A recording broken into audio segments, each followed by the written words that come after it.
আসসালামু আলাইকুম, সবাইকে স্বাগতম আর এই লাইভে। তো আজকে বাংলাদেশ ভার্সেস জিম্বাবুয়ের মধ্যকার পঞ্চম ম্যাচ ইতিমধ্যেই শেষ হয়ে গেছে এবং আপনারা জানেন বাংলাদেশ এই ম্যাচটি হেরে গিয়েছে।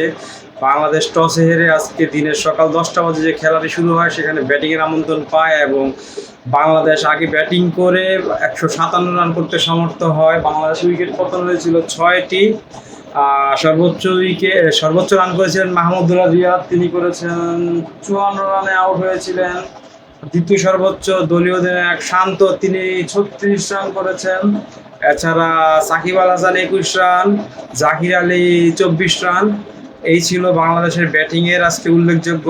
ওপেনিং থেকে তেমন কিছু আসেনি, তাহিদ হৃদয়ও ভালো করতে পারেনি এবং সৌম্য সরকার তিনি 7 বলে 7 রান করে প্যাভিলিয়নে ফিরে যায়। এছাড়া 4 বলে 6 রানে মোহাম্মদ সাইফুদ্দিন নট আউট ছিলেন।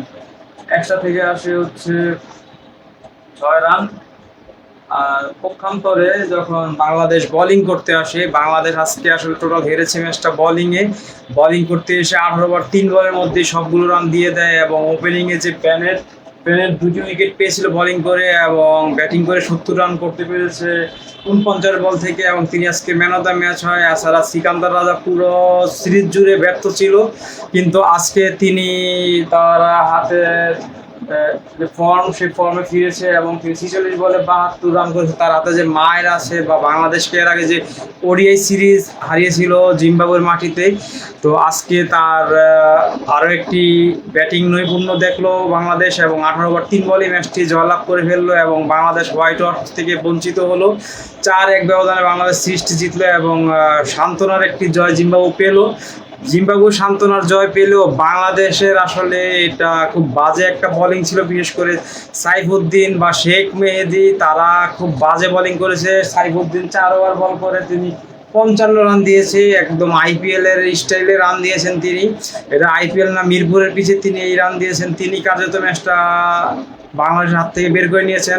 এছাড়া শেখ মেহেদি তিনি মাত্র 2 ওভার 3 বলে 31 রান দেন। এছাড়া রিশাদ হোসেন তিনি 4 ওভারে 33 রান দেন।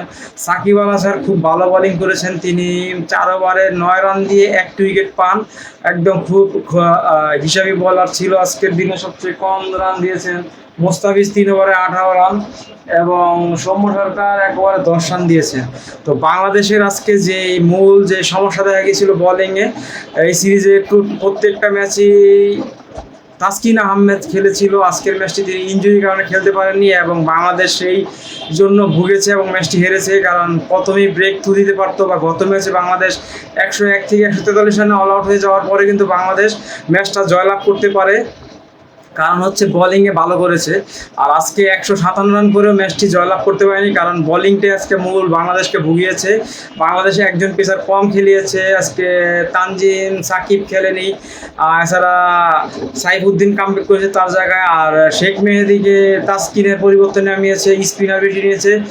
আর মাহমুদুল্লাহ রিয়াদ কিন্তু কামব্যাক করেছে দলে এবং তিনি কিন্তু ভালো রান করেছে আজকে টিমের। না হলে আজকে প্রথম সারির 3জন ব্যাটসম্যানই খুব দ্রুত 3টি উইকেটে পতন হয় বাংলাদেশের। তো সামনে আছে বাংলাদেশের 21 তারিখ থেকে ইউএসএর সাথে সিরিজ।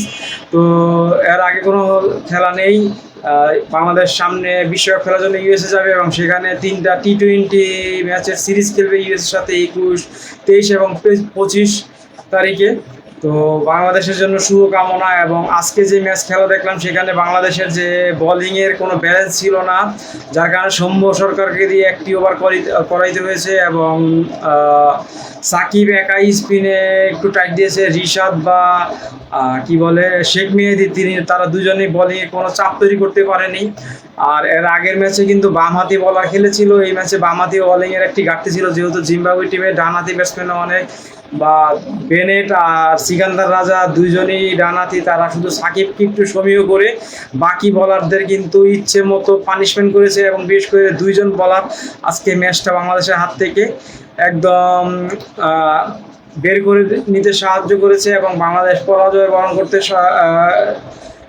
পরাজয় বরণ করে নিয়েছে এই ম্যাচ থেকে। তো এই ম্যাচে বাংলাদেশের আসলে ক্যাপ্টেন্সিতে অনেক লেকিংস দেখা যাবে, যে বোলিংটা সাকিব শুধু একমাত্র টাইট দিয়েছে, এছাড়া সৌম্য সরকারকে আরও আগে একটু ইউজ করা যেত। আর যখন বাংলাদেশ প্রথম পাওয়ার প্লের দিকে মার খাচ্ছিল তখন কিন্তু বোলিং চেষ্টা ভালো ছিল না, যার কারণে তারা প্রথম 3 ওভারেই 33 বা 34 রানের উপরে বা 6 ওভারে অনেক রান নিয়ে এনেছে, এবং 7 ওভার শেষে কিন্তু তাদের 10 ওভার শেষে কিন্তু তাদের রান কিন্তু একটা টাইট ছিল, মাত্র 62 রানে 10 ওভার শেষ হয়েছিল তাদের।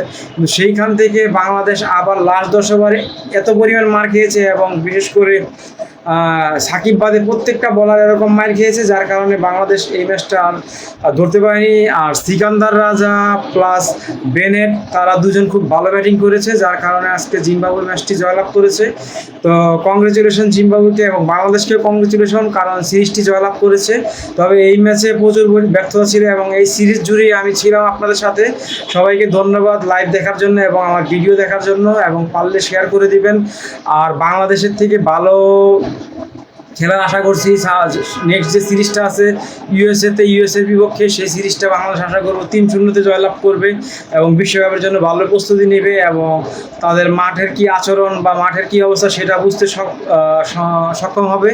এবং বাংলাদেশ টিমের যে ব্যালেন্স টিমটা ছিল, সেই ব্যালেন্স টিমটাতে আজকে আমি মনে করি একটা পেস বোলারের ঘাটতি ছিল, এবং যার কারণে বাংলাদেশ এই ম্যাচটি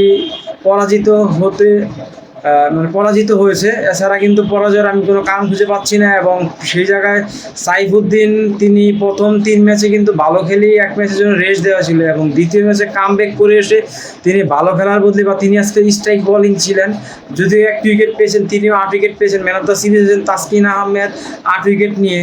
তো সেই জায়গায় কিন্তু তাসকিন আহমেদ কিন্তু খুবই ইকোনমিক্যাল বলার ছিল। তো বাংলাদেশে যদি তাসকিন আহমেদ বিশ্বকাপে না যেতে পারে ইনজুরির জন্য, সেক্ষেত্রে কিন্তু বাংলাদেশের বড় একটা লস হবে, কারণ এই সিরিজের আমরা কিন্তু শরীফুলের বোলিংও অতটা ভালো দেখি নাই।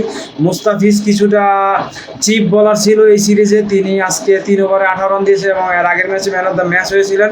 চেন্নাইয়ের ফর্মটা বাংলাদেশ পর্যন্ত ক্যারি করতে পেরেছেন, সেটা বিশ্বকাপ পর্যন্ত যদি ক্যারি করে সেক্ষেত্রে বাংলাদেশেরই ভালো হবে। আশা করব বাংলাদেশের উপকারের জন্য এই ফর্মটা মুস্তাফিজুর রহমান বিশ্বকাপ পর্যন্ত ক্যারি করে নেবেন, এবং তাসকিন আহমেদের ইনজুরিটা অতটা গুরুতর হবে না, আশা করব তিনিও দলের সাথে যাবেন। তবে শেখ মেহেদীকে নিয়ে এখন প্রশ্ন উঠে যায় যে জিম্বাবুয়ে যদি তাকে এই ধরনের বেরোক মার মারে, বা সাইফুদ্দিনের কি আদৌ ইনজুরি থেকে সে আসলে কতখানি কামব্যাক করেছে, বা তার বোলিংয়ের যে স্ট্রেংথ, সেই স্ট্রেংথ আজকে দেখতে পাই সে প্রচুর পরিমাণ মার খেয়েছে, এবং ওয়াইড দিয়েছে, এক্সট্রা বল করেছে। তো এরকম বল করলে আসলে বড় টিমের সাথে ম্যাচ জিতা একদমই পসিবল হবে না। আর আজকে জিম্বাবুয়ে যেভাবে জিতেছে বাংলাদেশের সাথে, সেটা বড় টিমও এই রান চেস করতে এই 18 ওভারের বেশি লাগাবে না, এবং এরকম 8 উইকেটই জয়লাভ করবে। তো এটা আজকে বাংলাদেশের জন্য বড় একটা দাগ হয়ে দাঁড়ালো এই সিরিজের জন্য। এই সিরিজে মোটামুটি ব্যাটিং খারাপ হলেও বোলিং দিয়ে পুষিয়ে দিচ্ছিল, বা বোলিং খারাপ হলে ব্যাটিং দিয়ে পুষিয়ে দিচ্ছিল, বা মোটামুটি ব্যালেন্স করে ম্যাচটা সেফভাবে সিরিজটা জয়লাভ করেছে। কিন্তু আজকের ম্যাচটা বাংলাদেশ কোনোভাবেই ঘুরে দাঁড়াতে পারেনি, 157 করেও আসলে ম্যাচটি জয়লাভ করতে পারেনি। এটা বাংলাদেশের বোলিংয়ের ব্যর্থতা। তো আপনাদের কাছে কী ব্যর্থতা মনে হয় সেটা কমেন্ট করে জানাতে পারেন, এবং ভিডিওটি দেখার জন্য, লাইভে থাকার জন্য সবাইকে ধন্যবাদ জানিয়ে ভিডিওটি এখানে শেষ করছি। আসসালামু আলাইকুম।